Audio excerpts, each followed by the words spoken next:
dizendo e reafirmando o meu compromisso com a classe. Dei minha palavra no início das paralisações e continuo reafirmando a minha palavra de apoio à classe.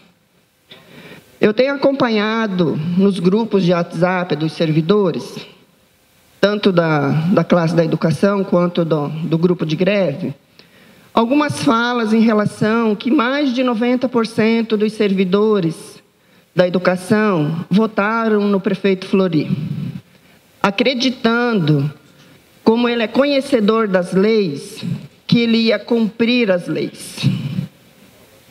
E não é isso que a gente está verificando. O prefeito ele não precisa conhecer as leis, ele precisa cumpri-las. E é o que a gente precisa no momento. A lei foi feita, ela foi feita para ser cumprida. Só deixando hoje aqui para vocês o meu compromisso, a minha palavra dada, ela permanece. Fomos, juntamente com os vereadores Zeca e Tabalipa, atrás do diálogo e do entendimento junto ao senhor prefeito, no intuito de se tentar encontrar uma solução para o aumento pleiteado pela classe educacional. Conforme dissemos, nós temos um impasse. Os professores pleiteando o aumento e a prefeitura informando que não há recurso disponível para arcar com os 16 milhões de reais necessários. Além da falta do dinheiro, temos a proibição da folha de pagamento, haja visto o índice ainda estar acima do que a lei de responsabilidade fiscal exige. Também há a discussão se o aumento tipo cascata é ou não constitucional. Somados a isso, há o compromisso firmado pelo Executivo em dar o também justo aumento para a classe D, especialmente porque esses profissionais não foram contemplados com o PCCR. São situações diferentes? Parece, mas não são. Afinal, os colaboradores pertencem ao mesmo sindicato, trabalham na mesma instituição e o principal, o recurso para as duas categorias sai de um único cofre. Pois bem, tendo isso em mente, passamos então a pensar em alternativas que pudessem, se não resolver de uma vez, pelo menos minimizar para mais à frente chegar a uma solução que atendesse a prefeitura e os servidores. A primeira, a fim de demonstrar transparência em relação às contas da prefeitura, o senhor prefeito colocou todas as secretarias, além dos contadores, à disposição para demonstrar que os recursos estão comprometidos em suas respectivas contas contábeis e orçamentárias. Se pagar o aumento, fatalmente faltarão recursos em outras áreas também essenciais ao município. As portas estão abertas à nossa disposição do sindicato e dos professores. A ideia é a criação de uma comissão, não tendo a participação de servidores da prefeitura, e aqui sugiro a participação de membros do Sindisul, para a elaboração de leilões de parte desses terrenos, objetivando angariar recursos. Gente, vamos respeitar a fala do vereador, vamos ouvir o vereador. Objetivando angariar recursos para fazer frente ao aumento da educação. Tem a aprovação do senhor prefeito. É uma ação imediata? Não, não é. Mas é uma alternativa que entendemos ser bem viável a curto, médio prazo. Além disso, a medida trará recursos para o município por meio do pagamento do IPTU, por exemplo, entre outros. Rogo a Deus e torço para que apareçam outras possibilidades. Todavia, nesse momento, foi a que vislumbramos como a possível. E por último, ratificamos o que dissemos ontem, e por experiência própria. Se um lado diz uma coisa, o outro lado diz outra coisa, não tem para onde ir. É necessário que um árbitro diga quem está certo. Esse árbitro, para mim, é a justiça. É um caminho também para o sindicato ou para a prefeitura. Falta só um pouquinho, falta um pouquinho. Pessoal, a gente precisa ter ordem aqui no plenário, deixar o vereador falar. Eu sei que tem muita gente que não concorda, mas ele está no direito de fala dele, então vamos respeitar, fazendo um favor. Continuamos e estaremos sempre à disposição para, com diálogo, respeito e compreensão, fazer o que for melhor para a nossa cidade e seus munícipes. Que Deus nos abençoe. Obrigado. Quero me dirigir respeitosamente e saudar todos os profissionais da educação que aqui se encontram neste momento, reivindicando aquilo que o sindicato e que a categoria entende que é de direito e é legítimo. E nós estamos aqui para ajudá-los. Podem ter certeza, aqui tem muitos professores oriundos que vieram do município de Cerejeiras. E o período que eu estive como vice-prefeito, o prefeito passou a tarefa que há 10 anos eles lutavam pelo plano de cargo, carreira e salário. E eu sentei com eles e durante 90 dias nós elaboramos talvez o melhor plano, talvez do estado de Rondônia, que até hoje funciona da melhor maneira possível. E quando cheguei aqui nesta casa, um ano morando aqui, e fui o 5º vereador mais votado da cidade, em composição com os meus pares. Aqui também tinha um PCCS que estava enterrado. Há mais de 10 anos que os profissionais lutavam por ele, para valer as progressão, todos os direitos. E nós fomos atrás do Executivo, mesmo contra a vontade na época, mas trouxemos para cá, convidamos os profissionais do sindicato, elaboramos, aprovamos e votamos. E hoje todos os senhores têm um plano de carreira aqui no município de Vilhena.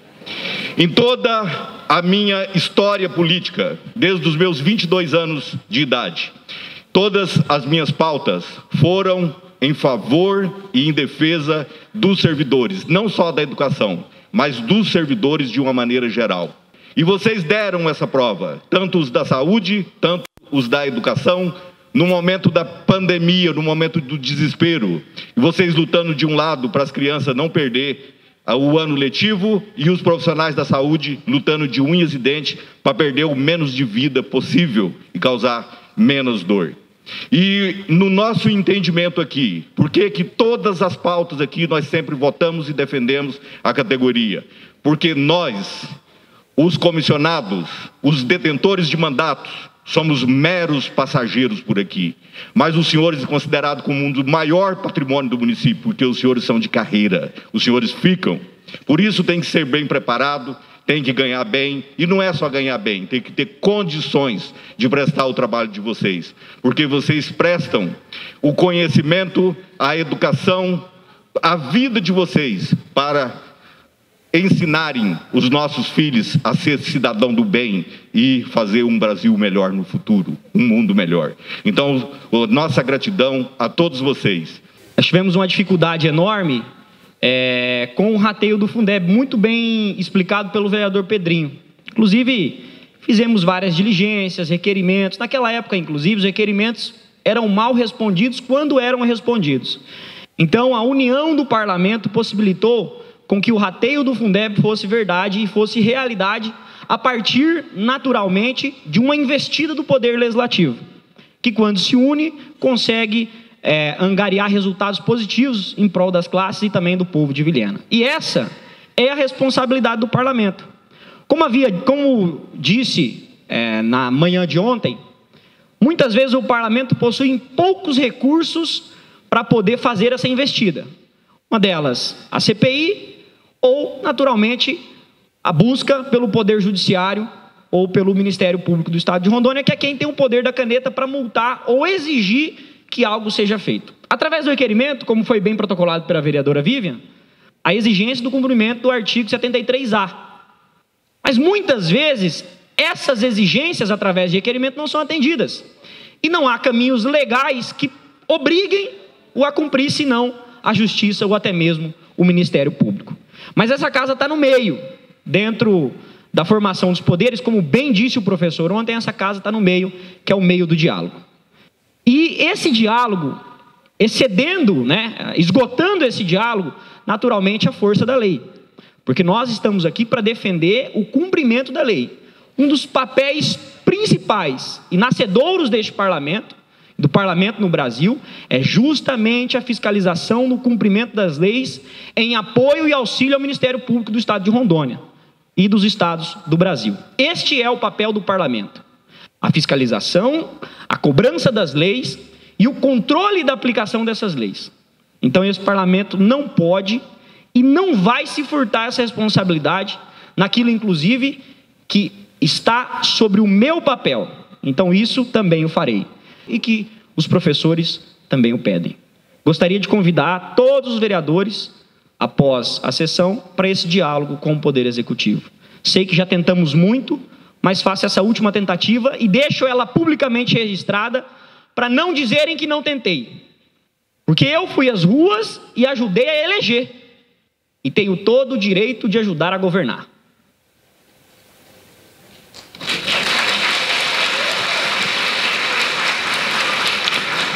Faremos dessa maneira, presidente, com a vereadora Vivian, com o sindicato e com todos os vereadores aqui. A classe da educação, mais uma vez, fui alimentado por uma professora. Se estou aqui, foi ela que me colocou aqui. É lei, é direito e nós iremos lutar por ele. Com todo respeito, vereador Toninho, eu preciso lhe trazer alguns esclarecimentos, porque não é possível, enquanto vereadora, conhecedora de algumas leis e enquanto servidora, ouvir tamanho despreparo e falta de conhecimento de uma coisa que é bem clara. Primeiramente, senhor vereador, quero trazer para o senhor que existe uma lei 5.791 de 14 de junho de 2022, chamado PCCS, onde fala sobre o plano de carreira dos trabalhadores, inclusive da educação, onde no artigo 73 garante o piso para a classe do magistério. Segunda situação, quero dizer ao senhor também, senhor vereador, que a nota do Tribunal de Contas, ela é bem clara. Não há incidência automática do reajuste anual para toda a carreira de forma linear, tampouco com reflexo imediato sobre possíveis vantagens concedidas aos profissionais, salvo se tais incidências estiverem previstas na legislação local, PCCS. Também trago para o senhor, vereador, que a nota do Tribunal de Contas, ela isentou o Poder Executivo de responsabilidade de responder caso ultrapasse o índice, se for para ser feito o reajuste dos servidores. E o mais importante é que nós não estamos lutando por aumento, nós estamos lutando por um reajuste em lei federal.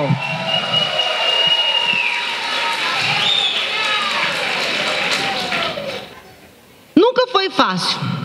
Para a educação nunca foi fácil.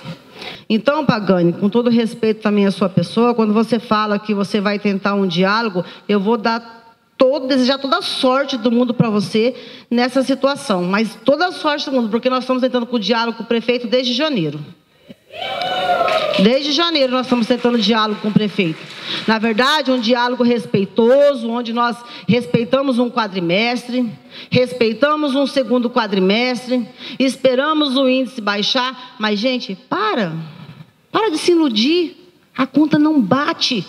Essa conta não vai fechar nunca. Enquanto o dinheiro estiver sendo desviado para outras prioridades e outros interesses, essa conta não vai fechar. Não tem dinheiro para a educação.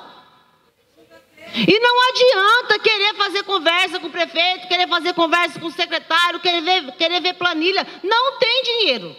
Mas sabe por que não tem dinheiro? Porque a prioridade não é a Secretaria de Educação. Vereadora Vivian, eu vou pedir uma parte para você, porque em vários momentos o prefeito tem colocado, por exemplo, um empecilho como a questão da classe D, como se fosse a prioridade de aumento agora. Porém, e lógico que uma coisa não tem nada a ver com a outra, a classe da educação é a classe da educação e merece ser respeitada, e tem uma lei aprovada que precisa ser respeitada. Só que esse discurso de boa vontade com a classe D, geralmente é quando está falando com a educação, porque a classe D teve esses dias na frente do gabinete, e aí eu quero deixar o meu repúdio total ao vice-prefeito, e ele chamou a classe D de açougueiros. Açougueiros.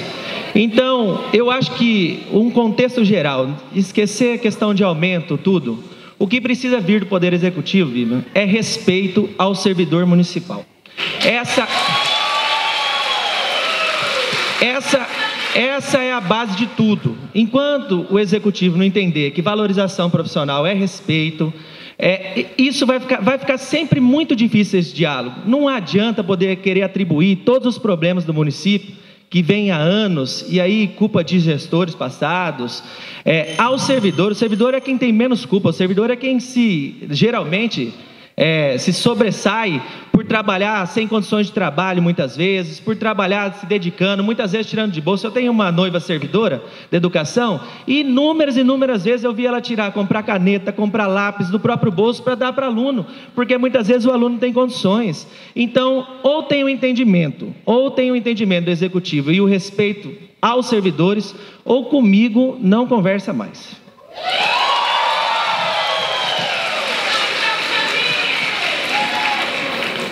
Muito obrigada, senhor presidente. Não esperava outra postura do senhor, senão esta mesma.